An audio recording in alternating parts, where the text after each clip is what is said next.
আসসালামু আলাইকুম ওরহমতুল্লাহি ওয়াবারাকাতুহ। দিনের আমল ইউটিউব চ্যানেলের দিনী ভাই বোনেরা, আমি আশা করি আল্লাহ তাআলার অশেষ রহমতে আপনারা ভালো আছেন, সুস্থ আছেন। আলহামদুলিল্লাহ, আজ অত্যন্ত গুরুত্বপূর্ণ একটি ভিডিও নিয়ে হাজির হয়েছি। আমরা প্রতিদিন সাহারের সময় যখন উঠি, এই সাহারের আগে কষ্ট করে হলেও একটি ছোট্ট কয়েক শব্দের দোয়া মাত্র 100 বার পড়লে আল্লাহ তাআলা আপনার সমস্ত মনের নেক আশা পূরণ করে দেবেন, গায়েবী সাহায্য করবেন। এটি পরীক্ষিত আমলের ভিডিও, তাই অনুরোধ করছি মনের মধ্যে বিশ্বাস নিয়ে অবশ্যই আমলটি করবেন। এই উদ্দেশ্যে ভিডিওটি দেখুন। যে ব্যক্তি বেশি বেশি আল্লাহকে ডাকেন এবং তার কাছে সাহায্য প্রার্থনা করেন, মহান আল্লাহ তাকে বেশি পছন্দ করেন। যে আল্লাহর কাছে চায় না, দোয়া করে না, আল্লাহ তার প্রতি অসন্তুষ্ট হন। পবিত্র কোরআনে ইরশাদ হয়েছে, আর আমার বান্দা যখন আপনার কাছে আমার ব্যাপারে জিজ্ঞেস করে, আমি তো কাছেই আছি, আমি দোয়া কবুল করি যখন সে আমার কাছে দোয়া করে। সূরা বাকারার 186 নম্বর একটি আয়াত।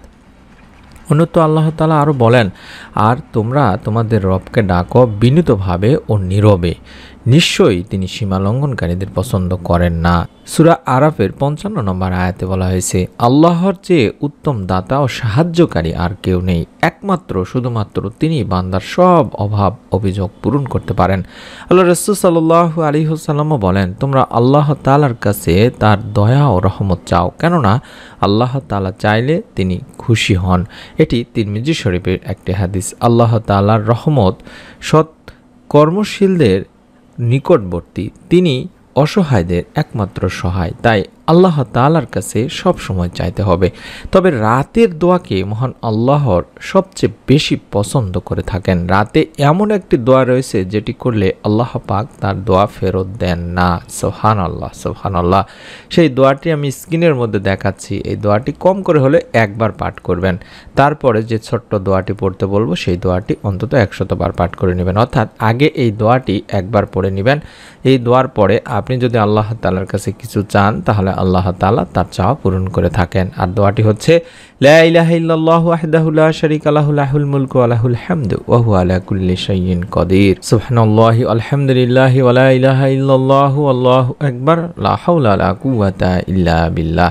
এভাবে অন্তত এই দোয়াটি একবার পাঠ করে নেবেন। অতঃপর বলবেন, রব্বিক ফিরলি, অর্থাৎ হে আমার রব আমাকে ক্ষমা করুন। এটা বলার পরে আপনি 100 বার পাঠ করবেন একটা ছোট্ট দোয়া। মহান আল্লাহর জিকির, যে জিকিরটি আমি আপনাদের সামনে শিখিয়ে দিচ্ছি।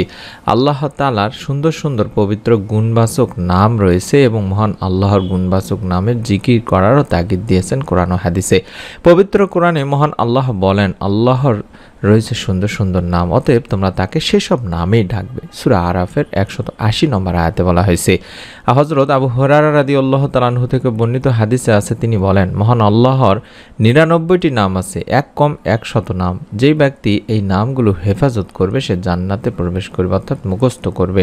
আল্লাহ বেজোড়, তিনি বেজোড় পছন্দ করেন। বুখারী শরীফের একটি হাদিস, 6410 নম্বর একটি হাদিস। তেমনি মহান আল্লাহর 99টি নামের মধ্যে একটি নাম হলো জুল জালালি ওয়াল ইকরাম। এটি ইসমে আজম বা বড় নাম।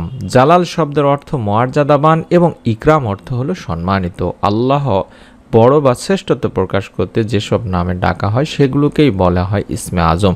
আর এই ইসমে আজমের নামটি শুরুতে যদি ইয়া যোগ করে নেওয়া হয়, তাহলে ইয়া জাল জালালি ওয়াল ইকরাম দাঁড়ায়, যার অর্থই হলো হে মর্যাদাবান ও সম্মানিত। আল্লাহ তাআলার এই নামটি কোরআনুল কারিমে এভাবে এসেছে 2 বার, সূরা আর রহমানের 27 নম্বর এবং 78 নম্বর আয়াতে।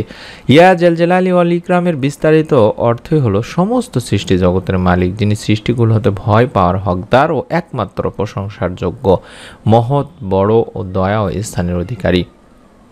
এই ইয়া জাল জালালি ওয়াল ইকরাম উচ্চারণটা আমি দেখাই দিচ্ছি, অর্থ দেখাই দিচ্ছি। ইয়া জাল জালালি ওয়াল ইকরাম, হে মহামহিম ও মহানুভব, অর্থাৎ ইয়া জাল জালালি ওয়াল ইকরাম, ইয়া জাল জালালি ওয়াল ইকরাম। এভাবে অন্তত আপনারা 100 বার পাঠ করবেন। এটি দিনে রাতে বেশি বেশি পড়ার কথা হাদিস শরীফে বলা আছে। এটা পড়লে আল্লাহ রাসূল সাল্লাল্লাহু আলাইহি ওয়াসাল্লামকে অনুসরণ করা হবে। নবী করিম সাল্লাল্লাহু আলাইহি ওয়াসাল্লাম এক হাদিসেও বলেছেন, তোমরা সবসময় ইয়া জাল জালালি ওয়াল ইকরাম পড়াকে অপরিহার্য করে নাও। তিরমিজি শরীফে 3525 নম্বর একটা হাদিস।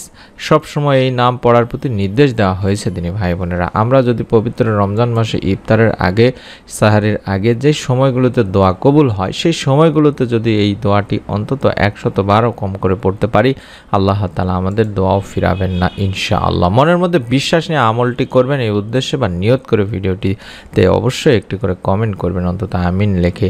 আমি অনুরোধ করব যারা ভিডিওগুলো দেখেন চ্যানেলটি সাবস্ক্রাইব করেননি, দয়া করে সাবস্ক্রাইব করে বেল বাটনটি অন করে রাখবেন, যাতে করে আমাদের নতুন ভিডিওগুলো আপনার কাছে পৌঁছাতে থাকে। সকলে ভালো থাকুন, সুস্থ থাকুন। আসসালামু আলাইকুম ওয়া রাহমাতুল্লাহি ওয়া বারাকাতুহু।